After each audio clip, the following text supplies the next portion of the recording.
Turn your life around for the final bell. It's now or never, you have to change well. It's now or never, you must change well. Hello, and welcome to another episode of the Change Well podcast. Now, last week, you might have heard that we didn't have a podcast. Now, if this was 20 or 30 years ago, that would never happen. I was too much of a perfectionist, and I would never, ever miss something. But this last week, I did miss something, and it was for a good reason. My extended family was over for a little belated Christmas. So now I'm back in the saddle. We're going to have a podcast. It's all about perfectionism and how it can go awry and why it's not always great to be the most perfectionistic person and always strive to get everything just perfect. So without further ado, let's start off with the Change Well podcast. Now, trying to be perfect can prevent from being better. We often think of perfectionism as a virtue, but in its extreme, it's a vice. The quest for flawlessness can stifle our growth, creativity, and happiness. Now, I'm going to give you an example in my own life of how perfectionism can be a problem and how I finally broke free from it, though sometimes I still fall back into its vices. When I was younger, I was considered a perfectionist. An example, I started my sophomore year on an incredible roll at the academy. I got A's on all my first 8 assignments. Then came the time to write the infamous Soch paper. Now, anyone that ever heard about West Point or went to West Point, you can even watch videos on YouTube about the Soch paper. It has this whole ritual where everyone tries to get the Soch paper in different costumes over to the professor at the last second because it is one of the things that most people fail on, the Soch paper. Now, I was a good writer, but I heard horror stories that my professor reinforced for good reason. I think he was trying to get at us. So for the next 4 weeks when I was writing a Soch paper, I stayed up night and day and constantly rewrote the paper. I can remember it as yesterday. I would work for 8 every time I was not in class, not marching, not doing intramurals. I was writing this Soch paper over and over again. I had edited so many times that I was in danger of not even reaching the required word limit. Finally, so tired and exhausted that I could not edit it anymore, I finished it at the last second and turned it into the paper. I didn't go dress up in a costume like everyone else does because I was too exhausted and too tired from being a perfectionist. And now the whole time that paper was in my prof's hands, I was distraught because I thought I had a D at the most. I don't know what got into my head. I guess it was that I had so many A's, I didn't want to break this perfect streak. Now, when the grades finally came out, I was on pins and needles. I was sitting there shaking. Now, this is going to sound bad because I got the highest grade. I got an A minus. I didn't get an A. They didn't give A's on Soch papers. I got an A minus. And the prof actually said the person that got the highest grade did exactly what I wanted. They edited it to it was exactly at the right word limit and not a word more. Now, you'd think I would be extremely happy, but that's not the case. I was not happy, and here's why. The main reason I wasn't happy was I thought I had to keep up the pace to get all the A's again. So I started saying, hey, I'm going to have to stay up all day and night to get even an A minus on this. The result was that I ran myself into the ground. I ended up in the hospital, believe it or not.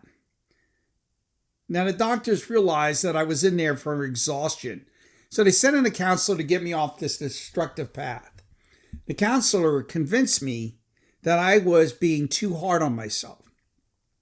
He also made me realize that by trying to be perfect in grades, I let other things slip, like my health and extracurricular activities. I really loved playing intramural football, but I wasn't playing that well in the game because I wasn't getting any sleep. So I took the counselor's advice to heart. For the rest of my college career and most of my life, though I do fade back into perfectionism all the time. I followed the mantra, and I made this up. It's called well rested, well tested, never bested. Whenever I heard the voice driving me to perfection, I would take a break, relax with friends, or go on into the rec room. And that served me very well the last 2 years at the academy. The first big vice of perfectionism is you get a fear of failure. I had a streak of A's and thought the social paper would be my undoing. I even thought I was headed for a failing grade, though I was a good writer. I set super high standards for myself and was driven to the sickbed pursuing those standards. You hurt yourself, right, as a perfectionist, but a perfectionist can also negatively impact others. As I said, I still have bouts of perfectionism, and sometimes it impacted the people I work with and people that work for me. On those occasions, I realized my team could get paralyzed from fear of not meeting my standards. Fortunately, thanks to some of my colleagues, I catch myself when this materializes again. So my advice to you all, don't flail because you think you'll fail. Instead, move forward knowing you can always learn from your failures should they occur. The next vice of perfectionism is overthinking everything. Perfectionists can get stuck in analysis paralysis where they overthink every detail. I was stuck in that mode when I constantly edited my social paper. I would debate every little word. I scrutinized and second-guessed everything when I should have moved on to other work. This hyper-focus on getting everything right stopped me from moving forward in different areas. It also caused me to lose sleep, impacting my performance and health, and ultimately sending me to the hospital. The next vice for perfectionism is it reduces in creativity and improvement.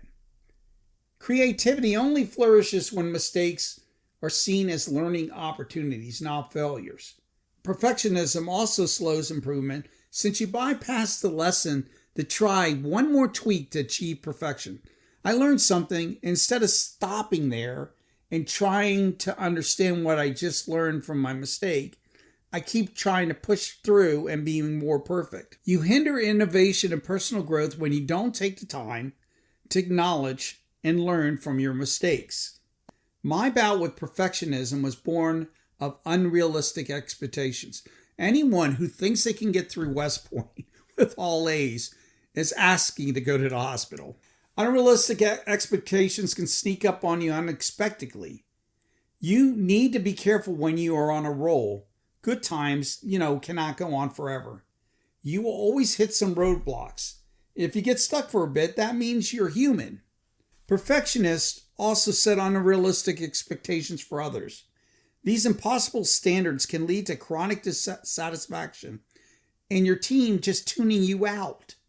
This constant feeling of inadequacy can chip away at your team's morale, even when they have accomplished a lot.